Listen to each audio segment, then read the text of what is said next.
और ये क्या निकल के आ रहा है, देखिएगा हमारा डी के बराबर आ रहा है कि नहीं। ये हमारा क्या हो रहा है, ये डी क्या दिया हुआ है, एक अभाज्य संख्याओं का ये क्या है, समुच्चय है। तो यहाँ पे इजीली इसको भी लिख सकते हैं ए, यहाँ पे लिख सकते हैं इंटरसेक्शन डी बराबर हमारा क्या हो जाएगा डी। तो यही हमारा क्या हो जाएगा, इसका आंसर हो जाएगा। फिर हम हेलो डियर, आपको फिर से नए वीडियो में वेलकम। इस वीडियो हम देखेंगे एक्सरसाइज जो हमारा 1.4 है उसका देखेंगे क्वेश्चन नंबर हम लोग देखेंगे 7 और 8। इसके पहले ऑलरेडी मैंने इसका बेसिक लाइव क्लास भी चला दिया है और इसके पहले के जो भी क्वेश्चन उसको मैंने क्या किया, सॉल्व करा दिया है। तो ये जो क्वेश्चन है काफी इंपॉर्टेंट है, ध्यान से इसे समझना है, सारे प्रश्न आपको समझ में आ जाएंगे। तो चलिए वीडियो को स्टार्ट करते हैं और बताते हैं प्रश्नों को हम लोग कैसे सॉल्व करते हैं।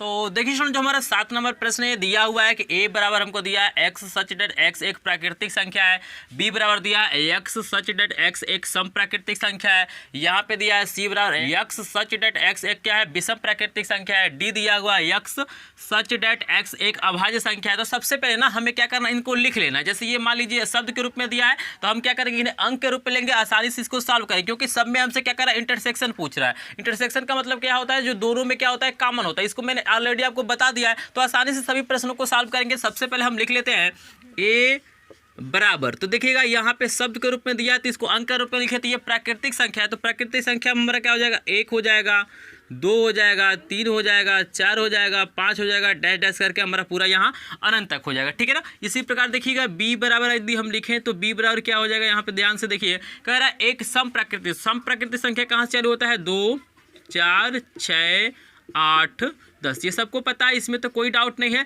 प्राकृतिक संख्या, सम संख्या, विषम संख्या आपको पता ही है। इसी प्रकार हम क्या करते हैं, सी बराबर भी यहाँ पे लिख लेते हैं। तो सी बराबर देखिए विषम प्राकृतिक संख्या, तो विषम प्राकृतिक संख्या क्या होता है, 1 से चालू होता है, 1 3 5 7, यहाँ पे क्या हो जाएगा आपका 9, यहाँ पे डैश डैश कर देंगे।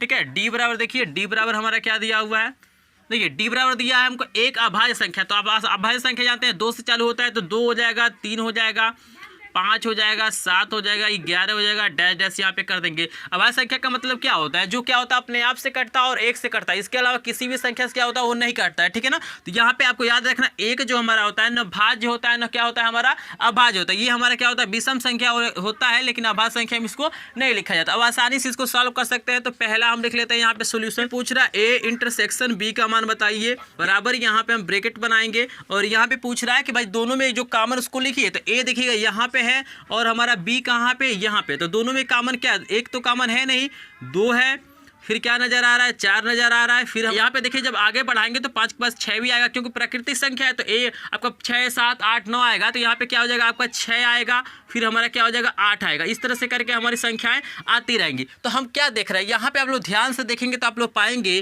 कि जो हमारा ए इंटरसेक्शन बी है वो क्या हो रहा है, जो समुच्चय बी है उसके क्या हो रहा है, बराबर हो रहा है। कैसे, क्योंकि ये देखिए 2 4 6 8 10 12 14 ऐसे आता रहेगा। और ये क्या संख्या है, ये क्या है, सम प्राकृतिक संख्या। और सम प्राकृतिक संख्या कौन सा है, बी वाला है। तो देखिए सेम टू सेम क्या होगा, यही वाला मिल जाएगा। तो आप ऐसे भी लिख सकते हैं या ऐसे लिख सकते हैं, बात क्या है एक ही है, क्योंकि दोनों का मान क्या होगा, सेम टू सेम होगा। क्लियर है स्टूडेंट। यदि किसी भी प्रश्न में किसी तरह का दिक्कत होता तो आप मुझे कमेंट सेक्शन में कमेंट कर देगा, सर ये प्रश्न नहीं समझ में आया। उस पर मैं क्या करूँगा, लाइव क्लासेज आपको प्रोवाइड कर दूँगा। आपको पता है कहीं भी डाउट होता है तो मैं बृहस्पतिवार को क्या करता हूँ, इस पर लाइव क्लासेज प्रोवाइड करता हूँ। मुझे आशा है कि ये प्रश्न आपको आसानी से समझ में आ रहा होगा। तो आप ऐसे भी लिख सकते हैं या ऐसे लिख सकते हैं। इसी प्रकार देखिएगा दूसरा वाला प्रश्न हम लोग ध्यान से देखते हैं थोड़ा सा।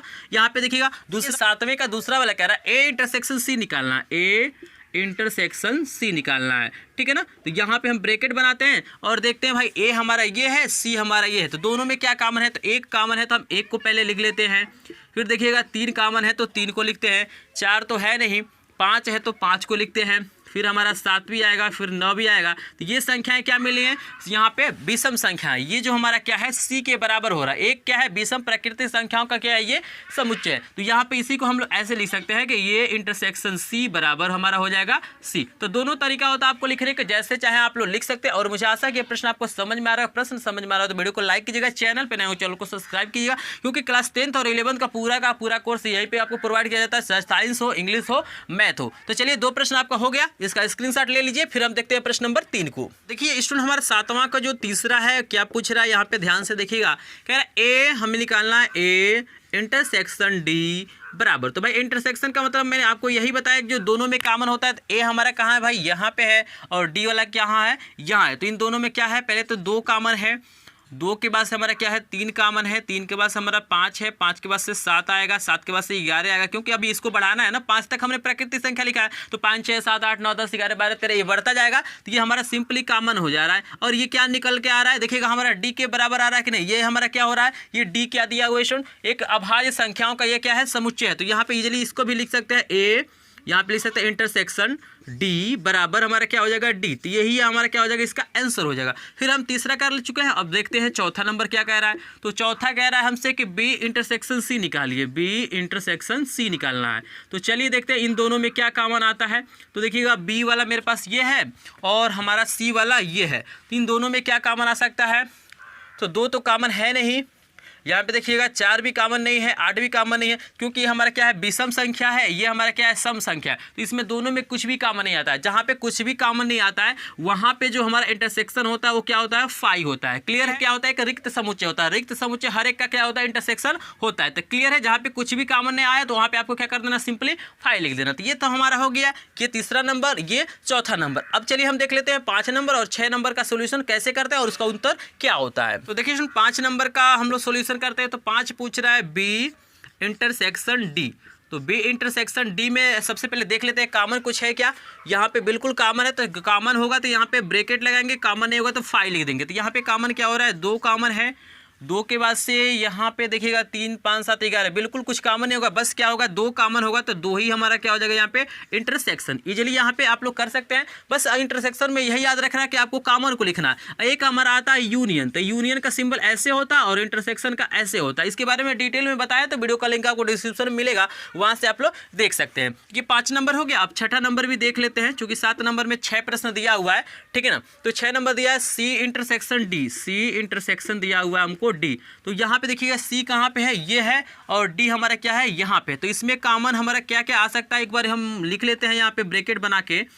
तो यहाँ तो पहले 1 तो कॉमन है नहीं, 2 भी नहीं है, 3 कॉमन है तो 3 लिखते हैं। यहाँ पे 5 कॉमन है तो 5 लिखते हैं, 7 कॉमन है तो 7 लिखते हैं। उसके बाद से यहाँ पे 9, यहाँ पे 11 भी कॉमन आएगा तो 11 लिखते हैं। यहाँ पे डैश डैश कर देते हैं, आगे भी बहुत सारी संख्याएं कॉमन आएंगी। तो यहाँ पे देखिए, यहाँ पे किसी के बराबर ये नहीं हो रहा। अगर यहाँ पे 1 रहता है, अगर यहाँ पे 1 रहता तो सी के बराबर होता है, लेकिन किसी के बराबर नहीं है, तो यहाँ पे सिंपली आपको क्या करना है, छोड़ देना है। यही आपका क्या हो जाएगा, आंसर हो जाएगा। तो मुझे आशा है जो प्रश्न नंबर 7 है आपको आसानी से समझ में आ गया होगा। सबसे पहले आपको ए बी सी डी के जो मान उसको अंक के रूप में लिखना है और आसानी से इस प्रश्न को हल कर सकते हैं, क्योंकि इसमें बहुत सारा प्रश्न दिया है। अगर मैं पूरे क्वेश्चन को कराऊंगा तो वीडियो काफी लंबा होगा। एक प्रश्न और मैं कराऊंगा, प्रश्न नंबर 8 को कराऊंगा। नेक्स्ट वीडियो में क्या करूंगा, आगे के प्रश्नों को कराऊंगा ताकि आपको आसानी से समझ में आए। वीडियो ज्यादा लंबा होगा तो आप भी क्या करेंगे, उसको स्किप करेंगे। लेकिन वीडियो पसंद आया होगा तो वीडियो को लाइक कीजिएगा, चैनल पर नए हो चैनल को सब्सक्राइब कीजिएगा, क्योंकि पूरा का पूरा कोर्स आपको क्या किया जाता है, यहाँ पे प्रोवाइड किया जाता है। तो चलिए देखते हैं प्रश्न नंबर 8 में क्या है, उसका सोल्यूशन कैसे करते हैं। स्क्रीनशॉट लेना चाहते हैं तो ले सकते हैं। तो देखिए जो हमारा इस वीडियो का लास्ट क्वेश्चन है, मतलब 8 नंबर प्रश्न ये कह रहा है निम्नलिखित समुच्चय युग्म में से कौन से युग्म असंयुक्त है। तो यहाँ पे असंयुक्त का मतलब होता है कि ऐसा मतलब समुच्चय जिसमें क्या है, कोई भी अवयव क्या हो, कॉमन नहीं होता। जब कॉमन नहीं होता तो असंयुक्त होता है, लेकिन वहां पे कुछ ना कुछ कॉमन आ जाता है तो हमारा क्या होता है, असंयुक्त नहीं होता है। तो सबसे पहले हम समुच्चय को लिखेंगे। जैसे देखिएगा यहाँ पे दिया हुआ, जैसे मान लेते हैं ए बराबर हमको दिया हुआ है, यहाँ पे एक समुच्चय दिया हुआ है 1 2 3 4, ठीक है ना। हम मान लिया ए बराबर, और बी बराबर हमको दिया हुआ है, यहाँ पे ध्यान से देखिएगा, कह रहा है कि x सच दैट x एक प्राकृतिक संख्या है। लेकिन देखिए यहाँ पे कंडीशन दिया कि x का जो मान है 4 से बड़ा है और 4 के बराबर है, और 6 के बराबर है लेकिन 6 से क्या है, छोटा है। तो यहाँ पे सिंपली हमारा वो प्राकृतिक संख्या का जो 4 हो जाएगा, 5 हो जाएगा, 6 हो जाएगा, क्योंकि 4 लेना है, 6 लेना है, और 6 से हमें छोटा लेना है, और 4 से क्या करना है, बड़ा लेना। यहाँ पे देखिए कुछ कॉमन आ रहा है, तो यहाँ पे जब आप निकालेंगे, यानी ए इंटरसेक्शन जब बी का मान निकालेंगे तो सिंपली आपके पास क्या हो जाएगा, कॉमन आपको 4 नजर आ रहा है, इंटरसेक्शन यहाँ पे निकल जा रहा है। तो यहाँ पे जब कॉमन आता है तो इसको बोला जाता है कि असंयुक्त नहीं है। तो यहाँ पे लिखेंगे, यहाँ पे क्या है, कॉमन है, तो लिखेंगे तो इसलिए यह असंयुक्त नहीं है। यानी कहने का मतलब यह है, अगर इंटरसेक्शन निकलता है तो वो क्या है, असंयुक्त नहीं है। अगर इंटरसेक्शन नहीं निकलता है, कॉमन नहीं निकलता है, तो उसे लिखेंगे हम लोग असंयुक्त है। क्लियर है, मुझे आशा ये प्रश्न आपको क्लियर हो गया होगा। इसी प्रकार देखिए दूसरा नंबर भी देख लेते हैं हम लोग, दूसरा नंबर चेक कर लेते हैं। तो यहाँ पे देखिए दूसरा वाले में कुछ कॉमन है क्या, तो दूसरा वाला हम ध्यान से देखेंगे तो यहाँ पे क्या है, ई कॉमन है। यानी अगर निकालें हम ए इंटरसेक्शन बी निकालें तो यहाँ पे सिंपली हमारा ई हो जाएगा, ई कॉमन है। तो यहाँ भी हम लोग लिखेंगे यह असंयुक्त नहीं है, यहाँ पे लिखेंगे यह असंयुक्त नहीं है, यानी यह जो युग्म है असंयुक्त नहीं है, क्योंकि यहाँ पे कॉमन है। जहाँ पे कॉमन नहीं होगा वही हमारा क्या होगा, असंयुक्त होगा। जैसे देखिएगा तीसरा वाला दिखेगा, तीसरा वाला जब ध्यान से आप करेंगे तो जैसे a बराबर जो हमारा यहाँ पे समुच्चय लिखेंगे तो कह रहा है कि एक समपूर्णांक है। तो समपूर्णांक क्या होता है, 2 आपका 4 होगा, 6 होगा, 8 होगा, यहाँ पे 10 होगा, ऐसे करके बहुत सारी संख्या होंगी। अगर b बराबर हम लिखें तो b बराबर यहाँ से ध्यान से देखिएगा विषम, विषम का मतलब क्या होता है, 1 होगा, 3 होगा, 5 होगा, 7 होगा, 9 होगा, 11 होगा, डैश डैश। यहाँ पे देखिए कुछ भी कॉमन नहीं आता है। यहाँ पे जो इंटरसेक्शन का जब मान निकालेंगे, a इंटरसेक्शन b निकालेंगे तो यहाँ पे फाई आता है। तो जिसमें फाई आ जाता है, कुछ भी कॉमन नहीं होता है, तो उसे लिखा जाता है, क्या होता है, यह क्या लिखेंगे, यह जो युग्म है असंयुक्त है। तो यही था प्रश्न नंबर 8 और प्रश्न नंबर 7 को मैंने ऑलरेडी बता दिया है। तो मुझे आशा है स्टूडेंट ये प्रश्न नंबर 7 और 8 आपको आसानी से समझ में आ गया। अगर प्रश्न समझ में आ गया हो तो एक बार वीडियो को लाइक कीजिएगा, चैनल पे नए होंगे चैनल को सब्सक्राइब कीजिएगा। अगर कहीं भी डाउट होता है तो कमेंट सेक्शन में कमेंट कीजिए, सर ये प्रश्न नहीं समझ में आता है। बृहस्पतिवार को मैं क्या करूँगा, इसको लाइव क्लासेज आपको प्रोवाइड कर दूंगा। मिलता है किसी नए वीडियो में नए टॉपिक के साथ, तब तक के लिए आपका धन्यवाद।